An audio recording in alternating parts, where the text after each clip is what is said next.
Najira as the first presenter. Our group will present about Chapter 1, Managing today. So now, we're going to look at the powerful case study on managing training, using world's largest retailer, Walmart, as our example. Let's dive into the 10 key takeaways from their story. First, let's establish the scale we are talking about. Walmart is not just a big company, it's a massive global company with 11,700 stores across 28 countries and a workforce of 2.3 million employees. Its operational footprint is virtually unparalleled. Their financial muscles matches their physical presence as Walmart generates staggering annual revenues exceeding 485 billion with profits of over 13.6 billion. This financial success provides the context for both their challenges and their capacity to implement large-scale solutions. However, with great size come great challenges. As the largest private employer in the United States, Walmart often finds itself at the center of public debate. They frequently face controversies, particularly concerning employee policies, wages, and working conditions. These challenges highlighted a critical need within the organization. And to address this issue related to management and employee development, a strategic initiative was required. This led to the training program initiative made by Walmart in the 2016. The program's rollout was as ambitious as the company itself. To date, an impressive more than 150,000 employees have gone through the Walmart Academy training. This demonstrates a serious company-wide commitment and not just a pilot project. Thank you, and that is all from me. I'll pass to the next presenter. Hi, my name is Muhammad Ashraf bin Azhar, number matrix 24002743, and now I'm going to continue the 10-point summary. So, the Walmart program covers advanced retail skills including merchandising, operation, inventory management, leadership, communication, and also customer service. Other than that, Walmart also emphasizes training in-store managers to give a better shopping experience to the customer and also to motivate the employees itself effectively. Walmart thinks this effort is very vital that it has to spend 2.7 billion per year only on training employee and raising wages, showing Walmart full commitments to employee development. However, there are still many companies don't focus on training managers as Walmart does, resulting in 26% of new managers feel unprepared for the management role. 58% of new managers didn't receive any training to help them make the transition. And lastly, 48% of first-time managers fail in the transition. And lastly, Walmart believes that better trained managers lead to more engaged employees, improve company performance, and also enhance the customer satisfaction. Thank you, Ashraf and Najira, for the 10 case analysis summary. Moving on, I'll be talking about the first discussion questions for this case study, which is why would a company want employees in lower level management positions to be more successful in their careers? Lower level managers plays a vital role because they act as the bridge between top management and frontline employees. Their success directly influences the company's day-to-day performance as they highly engage in the daily operations and overall organizational effectiveness. A key reason companies want these managers to succeed is to improve both effectiveness and efficiency of the company. Efficiency refers to doing things right. Simply means achieving maximum output with the minimum input.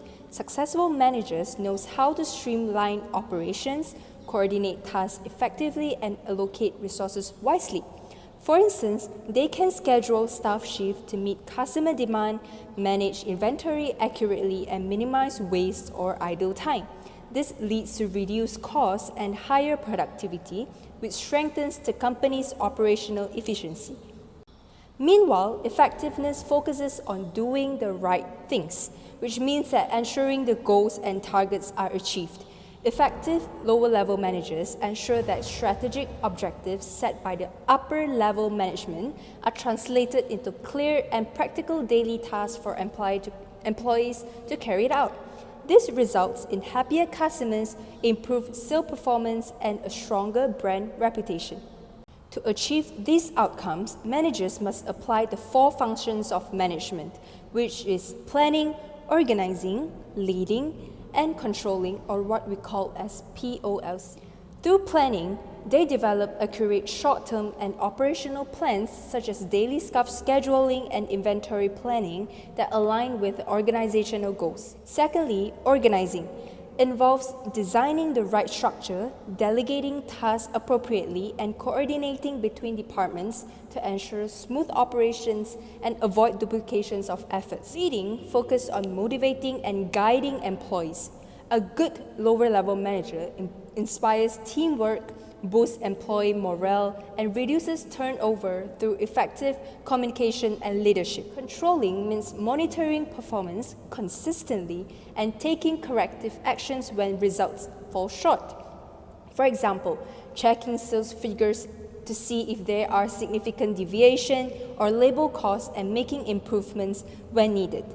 When these four functions are effectively implemented, lower-level managers contribute to greater efficiency, stronger team performance, and sustainable organizational success. Moving on to the second questions of these case studies, which is what benefits and challenges do you see to a training program such as Walmart Academy? These questions highlights the benefits and challenges of the training program at Walmart Academy. Starting with the benefits, one major advantage is that it improves job skills and overall performance. Through structured programs, employees gain technical, communication, and leadership skills that directly enhance store operations. Secondly, it ensures consistent service quality. With the standardized training, it helps Walmart to maintain uniform customer experiences across all the outlets, reinforcing brand reliability. Another important benefit is to reduce employee turnover. When managers or employees see clear career development opportunities, they feel more valued and motivated to remain with the company. This strengthens loyalty and reduces recruitment costs. However, there are still several challenges that comes with implementing such training programs. One major challenge is the high upfront cost. Establishing training academies, hiring instructors, allocating time for training requires substantial financial investment. Another issue is the applications of skills. Managers sometimes find it very difficult to apply the practical skills, which is what they have learned in the classroom, to the fast-paced retail environment such as Walmart. Lastly, it can be difficult to measure the training effectiveness. It is not easy to quantify the direct impact of training on store profitability or overall performance, or as we know as the ROI, return on investment.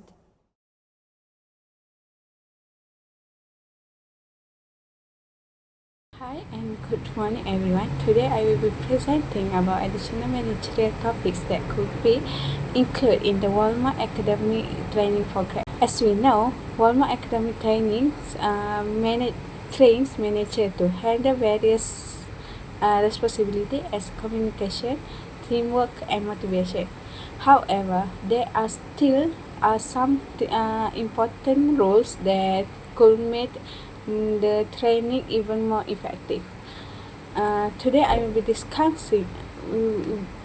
discussing on three main ways to look at what managers do, which is managing function, roles, and skills. Firstly, managing function includes four major parts, which is planning, organizing, leading, and controlling. Firstly, I will discussing about strategic planning, goal and goal setting. Managers should learn how to set clear goals for their store and make sure the goals match the company overall direction. For example, managers could learn how to plan sales target or improve customer service performance. Secondly, decision making and problem solving. Managers face many daily challenges like staff shortage or customer complaints. So, learning how to make database and fair decision is very important. And lastly, in managing function, is performance monitoring. Managers should know how to measure success using key performance indicators or KPIs such as sales number, employee productivity, and customer satisfaction. Okay, the second way to look at what managers do is focusing on managerial roles. Managerial roles includes three main types, which is interpersonal, informational, and decisional roles. Walmart could introduce topics like conflict management and negotiation. In a big company like Walmart, disagreements can happen between employees even with customers. So managers should be trained on how to solve this conflict professionally. Next, communication and feedback skills. Managers play an important role on guiding or motivate their teams. So, learning on how to give constructive feedback can help employ improve their performance and teamwork skills. Lastly, we change management. Managers need to guide their employees through new system or company's updates. Training in this area would help managers stay flexible and lead with confidence during transition. Managing skills need three main types of skill, which is technical skill, human skills, and conceptual skill. Firstly, managers should strengthen their digital and technological skills. Walmart use a lot of technology like self-checkout system, inventory apps, and so managers should need to understand how to use and manage those tools effectively. Secondly, leadership and motivation technique. Managers should understand how to connect with employees and inspire them and build trust on their employees. When the employee feel supported, they feel they can perform better and more committed to their work. And lastly, customer relationship commitment. Managers should understand customer needs and learn how to maintain good relationship through excellent service, loyalty programs, and quick problem resolution. So, all these skills will help Walmart managers maintain high standards and keep customers satisfied. Okay, to be conclude in these topics, by adding these three topics like strategic planning, communication, leadership, and so on, Walmart can make its academic training program even more complete and effective. So, this improvement will help managers to become a better leaders, and people can plan effectively to motivate their teams and provide an outstanding service to customers. It's all from me. Thank you. Hello everyone, my name is Safwan Ibn Kabir, and coming to my question, which is 1 to 13. Many college graduates are reluctant to pursue a career in retail organizations, even at the world's largest.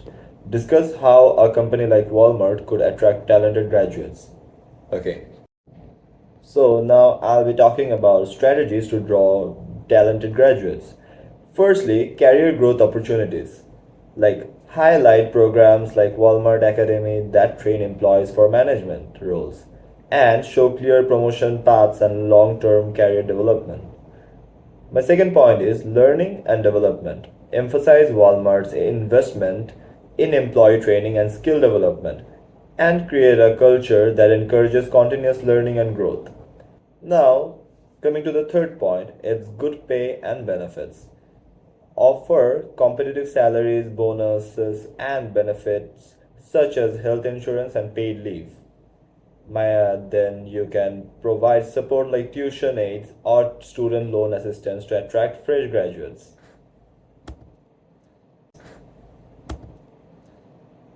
My fourth point is positive company image. It's very necessary to have a positive company image among the new graduates, right? Promote Walmart's work in diversity, sustainability, and community programs, and share success stories of young employees to inspire new graduates. Now, I'm going to give you some examples of how companies can build a reputation for themselves to attract young graduates. Let's talk about Target. Target is a major American multinational corporation, as we know. What it does is modern workplace vibe. Target's clean, trendy stores make grads feel it's a cool place to start their career. Then, fresh, creative brand. Being known as stylish and innovative makes grads proud to join. Cares about the community. Their charity work and social programs show grads the company has good values. Support work culture. Good training and fair treatment makes grads feel safe and supported. And their eco-friendly efforts. Sustainability programs attracts grads who want to work for a responsible brand. Coming to my last point, it's modern and innovative roles. Highlight opportunities in technology, data analytics, and e-commerce. Show that retail jobs involve creativity, problem solving, and modern business skills. Addressing my second question of this presentation, does an organization have an ethical responsibility to assist new managers transition into their positions? Why or why not? Okay, different people have different opinions. I'll be sharing mine right now. Okay, for this question, I've already highlighted 5 key points for everyone to see, but I'll be expanding upon them right now. According to me, yes, an organization does have an ethical responsibility to help new managers transition into their roles. When employees are promoted or newly hired, it is the company's duty to make sure they receive proper guidance and support instead of leaving them on their own to figure things out. Without training, new managers may feel lost, make poor decisions, or struggle to lead their teams effectively. Providing the right resources not only helps them to build confidence but also ensures fairness, since they are being set up for success rather than failure. In addition, a well-trained manager is more likely to treat employees fairly and create a positive environment. In my eyes, I think that's the most important thing for an organization, right? To hold it together. Overall, supporting new managers reflects ethical leadership and shows the organization truly value its people rather than just making profits.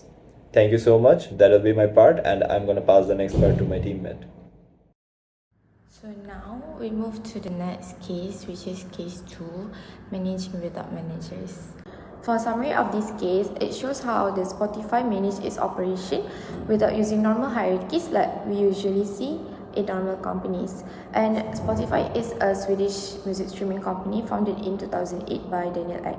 They introduced a streaming model that made listening to music so much easier and accessible for everyone. Next, Spotify used flat organizational structure, which means less bureaucracy and quicker decision making. Instead of normal top-notch managers, they organize their peoples into squads, chapters, guilds, and tribes.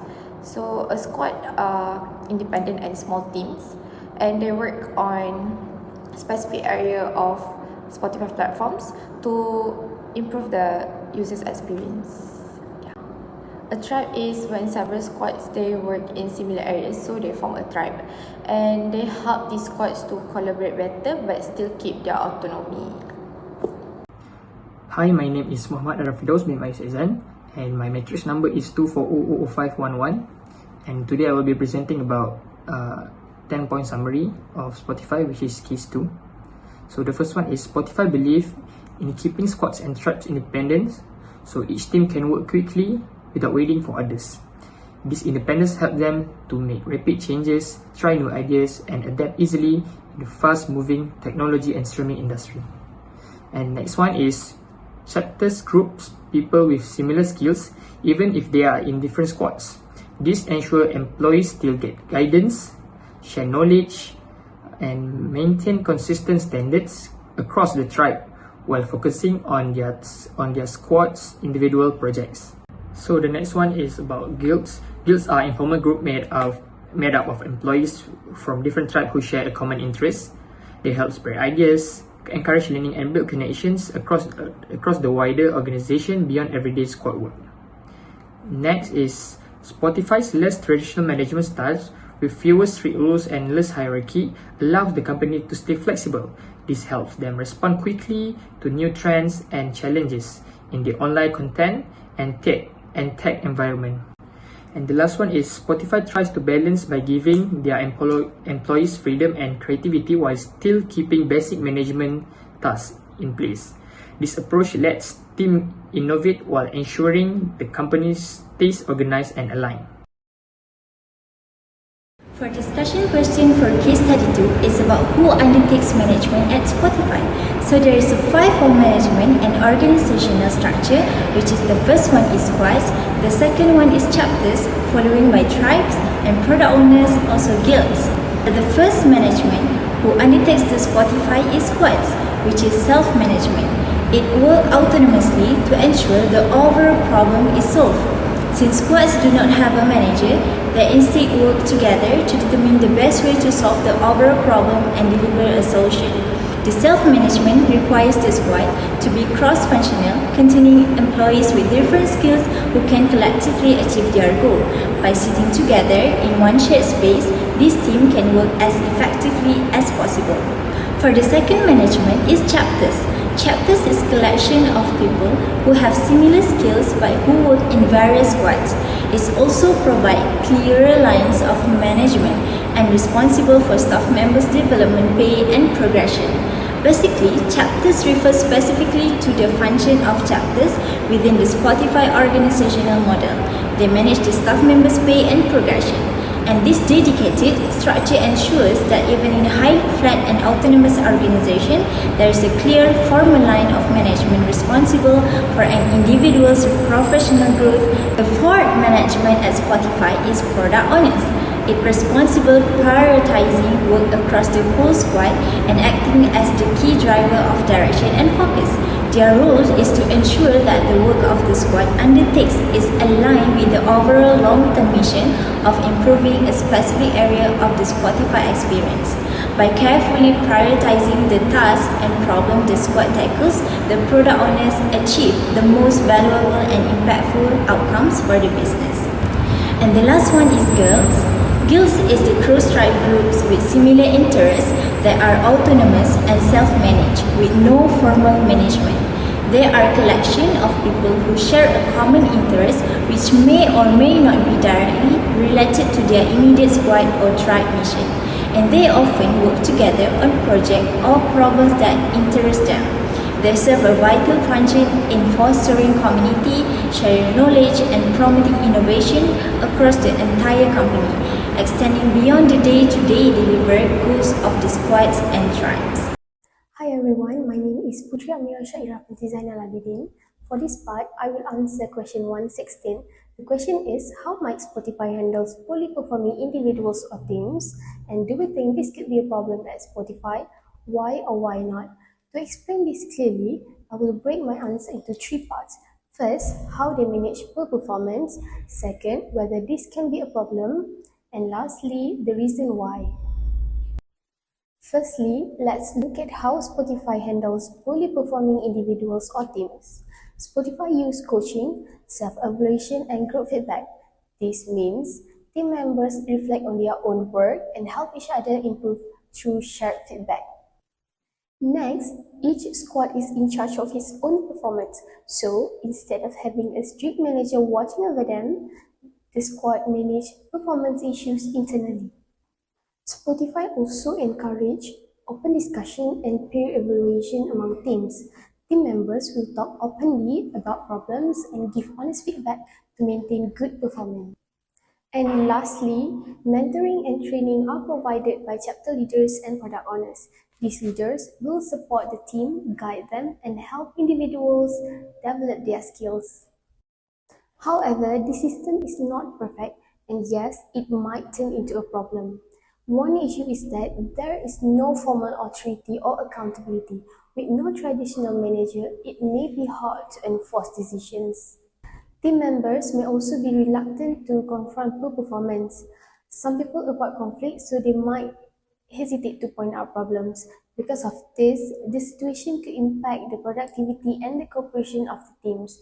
Poor performance might be continued if no one addresses it properly. The reason behind this is because Spotify's system relies heavily on accountability, trust, and communication. If the team has strong values in these areas, the system will function well and performance issue can be handled smoothly.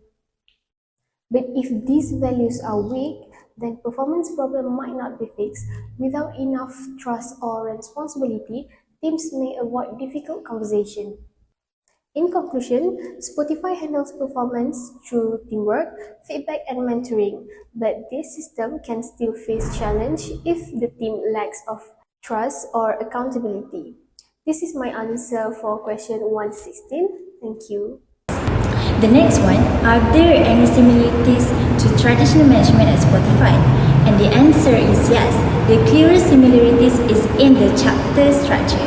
The chapter structure is the most direct link to the traditional management theory.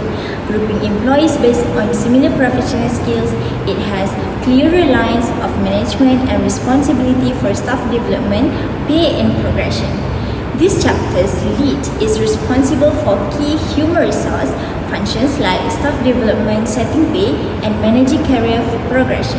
This is the classic functional management role we see in almost any large traditional company. Hi everyone, my name is Putri Alia from Tamirul Amri Andrew and my matrix number is 240000447. So today I would like to answer to question number 18, which is, do you think that this approach to management is effective to another company? My answer is yes, but only for the right type of company. This approach works best in technology-driven and fast-changing industries, where a flat organizational structure actually helps the company move quickly. Companies like Google and Netflix are perfect examples. They work in environments that change all the time, so they need employees who can make decisions on their own without waiting for a layer of approval. Because of that, having fewer levels in the organization makes everything faster, more flexible, and more innovative. But this approach doesn't fit every company. There are organizations that are traditional or highly structured, and they actually need a clear chain of command.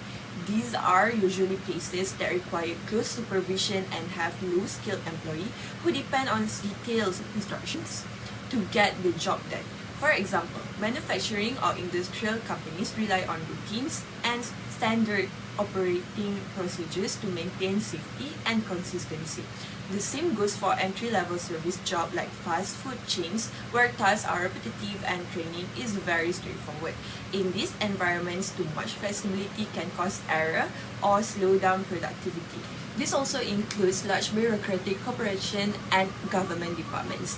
Their work is structured and rule-based, so they need a more formal hierarchy to ensure everyone follows the right procedures. So overall, this management approach can definitely work, but only in companies that benefit from speed, creativity, and independence. For organizations that rely on routine, stability, and supervision, a more traditional structure is usually more effective.